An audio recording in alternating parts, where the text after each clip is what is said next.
So today I'm going to talk about some black guy dragging some half Asian over Game of Thrones. This is a world premiere. This is a world. So today I'm going to be talking about a recent video that was made by Derrick of some black guy who is basically, dragging marinashutup for a video she made called "There Are More Redheads. Game of Thrones has more redheads than black people," where she just looked at the fact that there were more redheads who represent, I think, 1% of the world's population than there are people of color, Africans, but she really says people of color, who represent most of the world's population.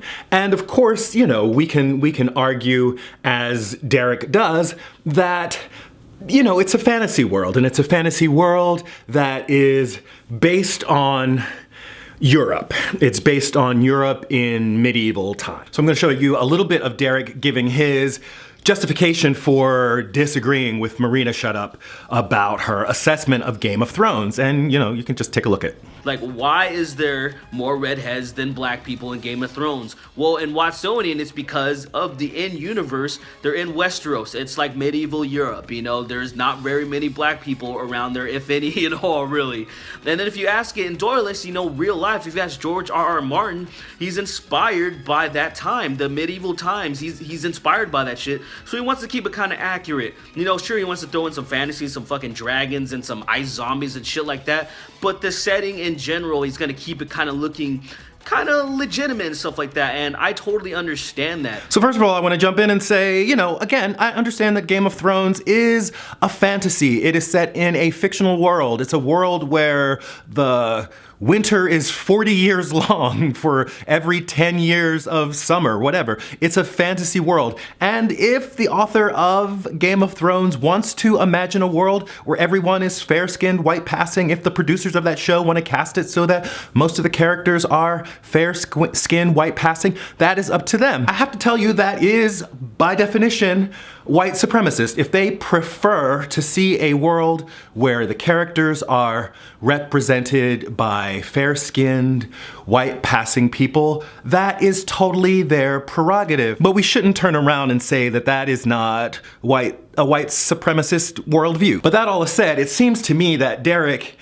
isn't really looking at whether or not it's fair or whether or not it's the prerogative of the creators to create whatever type of world that they want. He seems to think that representing the world of Game of Thrones the way it is in line with some medieval, Middle Ages view of the world, and to him, it's historically accurate to not have any black people in that world. And I just think that that's not quite correct. Now, if memory serves, I think it was somewhere in the 2nd century BC that Hannibal crossed the Pyrenees and the Alps with his army on elephants and then occupied Italy for about 15 years. So there is a Saint Maurice who appeared in, I believe it was the 3rd century, and I think that's AD. Maurice was a knight who became a saint. In fact, he was a saint who was revered in parallel to Saint Michael and Saint George. The oldest depiction of Saint Maurice shows him as an African. By the 12th century, the Pope was appointing emperors in front of a statue of Saint Maurice. Ṭāriq ibn Ziyād. Am I saying that right? He was a Berber general, I believe in the 8th century, who conquered Spain. Berbers were Africans. The Rock of Gibraltar, as in get a piece of the rock, is an Anglicization of Jabal Ṭāriq, which means Tariq's mountain. We have the representations of the Black King in Christianity, who is one of the 3 wise men or the 3 kings who came to visit the manger for the birth of Christ. That's an image that would have appeared throughout the Middle Ages, certainly. He was said to come from Ethiopia. There's evidence of an African presence throughout Europe, through all of the Middle Ages. In fact, there were so many Africans in England that Queen Elizabeth wrote wrote in 1596, "There are of late divers blackamoors brought into this realm, of which kind of people there are already too many." The Moors, who are Africans, were a huge presence in Spain until at least the 1600s. In fact, it was King Manuel of Portugal who, as a favor to Queen Isabella, first banished the Moors from Spain. From 1500 to 1600, about 3.5 million Africans migrated out of Spain. At that time, there were anywhere from 4 to 7 million people living in England. The number of Africans leaving Spain was equal to half the number of all of the people living in England at that time. So that's to say that there was a huge presence of Africans in Europe, and to say that Game of Thrones is predominantly white because there were no Africans living in Europe during the Middle Ages is just not correct. African contributions to Western society, to European culture, has been suppressed since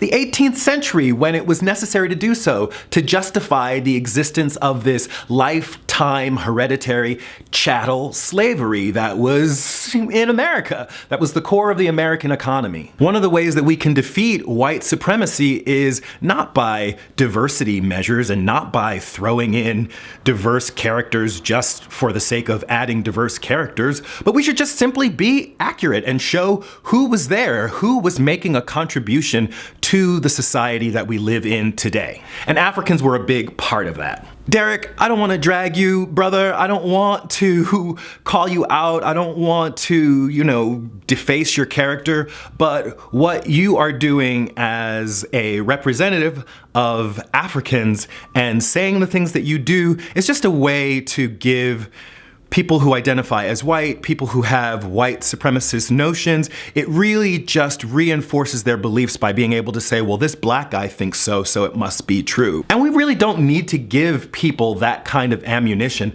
There's already enough suppression of the contributions of Africans in the world as it is.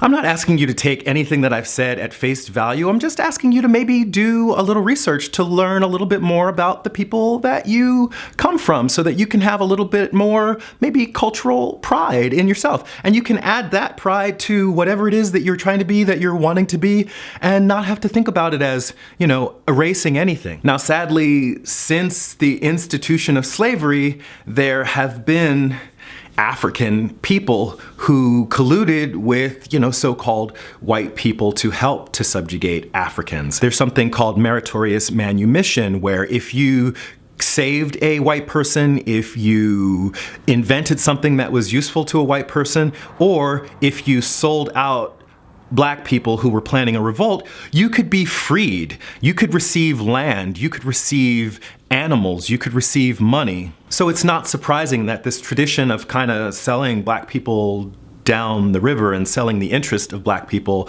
down the river just for, a little notoriety is still happening. I hope that's not the case with you, Derrick. I hope that you really are truly following your heart. Another thing is that you call yourself a critical thinker, and critical thinking certainly is not just shutting down the questions that people have asked of the status quo, but also questioning that status quo as well. That's it for this video. Like it if you like it, share, comment, subscribe. This is Reg signing off. Love yourself.